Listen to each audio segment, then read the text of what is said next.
अनुराधा वैदिक एस्ट्रोलॉजी में आप सबका अभिनंदन।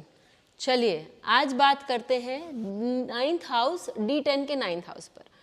9th हाउस हम सभी जानते हैं कि वो इम्पॉर्टेंट होता है क्योंकि वो हमें भाग्य हमारा बताता है, वह हमारे मेंटर्स को बताता है कि हमें किस तरह के बॉसेस मिलेंगे या हमें किस तरह के मेंटर्स मिलेंगे, वो उनका हमारे साथ किस प्रकार का व्यवहार रहेगा।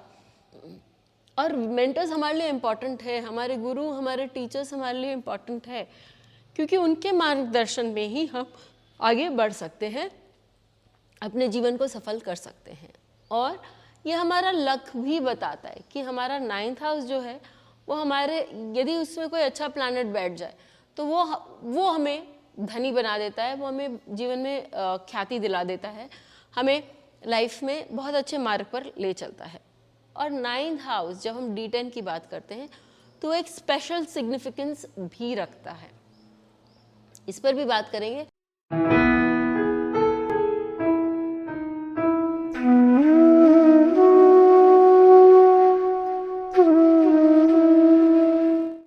लेकिन उससे पहले आप सबका धन्यवाद कि आपने हमारे YouTube और Spotify चैनल्स को लाइक शेयर सब्सक्राइब किया। यही नहीं, आपने अपना कमेंट्स, अपने सजेशंस लिखे, और यदि आपने हमें लाइक शेयर सब्सक्राइब नहीं किया है तो याद से करिए, बेल आइकन भी याद से दबाइए ताकि आपको अपडेट्स निरंतर मिलते रहें। चलिए बात करते हैं D10 चार्ट की। जब हम D10 की बात कर रहे हैं तो वो कर्म का चार्ट है।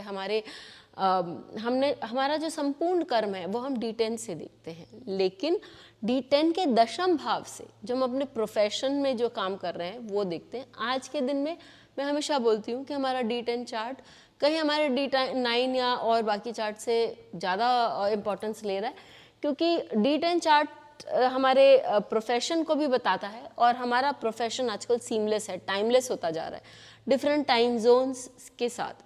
तो इट्स इम्पॉर्टेंट टू पे special attention through the houses. अब यदि आपका लक आपके साथ दे रहा है, 9th हाउस D10 का आपके साथ दे रहा है तो आपके कर्म डेफिनेटली अच्छे होंगे। यदि आपका D10 का 9th हाउस थोड़ा सा बिगड़ा हुआ है तो वहाँ पर प्रॉब्लम्स हो सकते हैं। फिर आप ये देखिए कि वहाँ पर कौन सा ग्रह बैठा है, कौन से भाव का ग्रह बैठा है, वो भी आपका अच्छा रिजल्ट दे रहा है कि नहीं दे रहा है।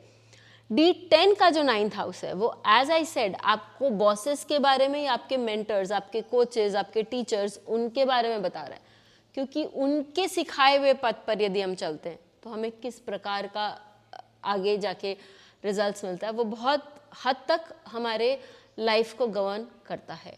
फिर 9th हाउस आपका लक है, तो आपके लाइफ में क्या लक है, आपके प्रोफेशन में वो भी बता रहा है, आपके कर्मों में आपका लक आपको साथ दे रहा है वो भी बता रहा है। तीसरा रादर आई शुड से कि आपका 9th हाउस जो है वो 10th हाउस से 12वां है, तो कहीं आपके प्रोफेशन में चेंज कब आ सकता है, जब 9th हाउस की दशा चल रही होती है तो वो आपके प्रोफेशन में चेंज ला सकते हैं। इसी बात पर एक फेमस पर्सन सचिन तेंदुलकर के 9th हाउस का, D10 के 9th हाउस का हम विश्लेषण कर लेते हैं। यदि आप देखें कि सचिन तेंदुलकर का जो D10 है उसका जो 9th हाउस है, राइट, वहाँ पर मरकरी बैठा हुआ है, क्योंकि उनका जो लग्न है D10 का वो सिंह लग्न से बन के आता है। सबसे पहले उनका ओरिजिनल लग्न D1 का जो है वो कर्क है, तो D10 का जो लग्न बनकर आया है वो वृद्धि योग दिखा रहा है, अपने से सेकंड से बनकर आया है, बहुत जीवन में अच्छी स्थितियां दिखा रहा है, व्यक्ति जीवन में आगे जाने की क्षमता रखता है, बहुत अग्रसर कर सकता है, ये सारी चीज़ें दिखा रहा है। तो फर्स्ट एंड फॉरमोस्ट हम उनके जनरल चार्ट से देखते हैं कि वृद्धि है। सेकेंड हम देखते हैं कि उनका 9th हाउस वहाँ मेष लग्न से आता है और वहाँ पर बुध बैठे हुए हैं। बुध जो है उनके 2nd और 11th हाउस के स्वामी हैं। According to classics 2nd and 11th house का स्वामी जहाँ जाके बैठता है वो वृद्धि दिखाता है, क्योंकि वो एक तरह का प्लैनेट ऑफ वैल्यू है। ये जे.एन. बसीन ने भी अपनी किताबों में लिखा है। तो वो जो प्लैनेट ऑफ वैल्यू है वो जहाँ भी बैठेंगे वहाँ वृद्धि दिखाएंगे, और वो planet of value because it is a benefic, वो व्यक्ति के लिए बहुत अच्छी चीज़ें देने में संपन्न है। उनके जो कोचेस थे, तेंदुलकर जी के जो कोचेस थे, वो कहा जाता है कि वो बहुत रिसोर्सफुल थे, बहुत स्ट्रॉन्ग कोचेस थे। और उनका, अब सबसे पहले आप ये भी देखिए कि उनके कर्मों में उनका भाग्य है, मिल रहा है, क्योंकि प्लैनेट ऑफ वैल्यू बैठा हुआ है, वो भी एक बेनिफिक मर्क्यूरी बैठा हुआ है, तो वो उनको लाइफ में उन्नति तो देता ही है, उनको अपने कर्मों के लिए भाग्य तो देता ही है, एक पॉइंट। दूसरा कि उनके मेंटर्स उनको कैसे मिलेंगे, उनके मेंटर्स बहुत अच्छे रहेंगे, क्योंकि अगेन प्लैनेट ऑफ वैल्यू है, उनके मेंटर्स बहुत स्विफ्ट रहेंगे, बहुत फटाफट काम करने वाले रहेंगे, क्योंकि वो मर्क्यूरी की खासियत है। लेकिन मैं हमेशा बोलती हूँ कि आप आर्म्स रूलर को नेगेट नहीं कर सकते। यदि आप उनको नहीं देखते हैं तो आपको पूरा आंसर्स नहीं मिलेगा। क्यों? क्योंकि यहाँ पर जब आप D10 9th वो देख रहे हैं, तो आप देखेंगे कि यहाँ बुध जो है वो वरुण अंश में है, और नक्षत्र में यदि मैं इसको और भी रिफाइन करना चाहूँ तो मैं देख रही हूँ कि भरणी नक्षत्र में। तो अब यहाँ से मुझे क्या मिलेगा? मुझे ये मिलेगा कि उनके जो इन सारी चीज़ों को मिलाकर मुझे ये मिलता है कि उनके मेंटर्स जो हैं वो बहुत रिसोर्सफुल रहे हैं। मतलब वो जो भी चीज़ उनको समझाना है, करना है, और उसके लिए कुछ भी जुगाड़ करना हो, वो उससे पीछे नहीं हटेंगे, उनकी शिक्षा में कोई कमी नहीं आने देंगे। दूसरा, वो बहुत स्ट्रिक्ट और डिसिप्लिन्ड रहेंगे, समय के बहुत पाबंद रहेंगे, और उनको समय समय पर एक ऐसा ज्ञान देंगे जो कि दूसरों के पास नहीं हो, और उनकी परीक्षा भी वो बहुत लेंगे, लेकिन उनकी सफलता में वो बहुत स्ट्रांगली रिफ्लेक्ट करेंगे।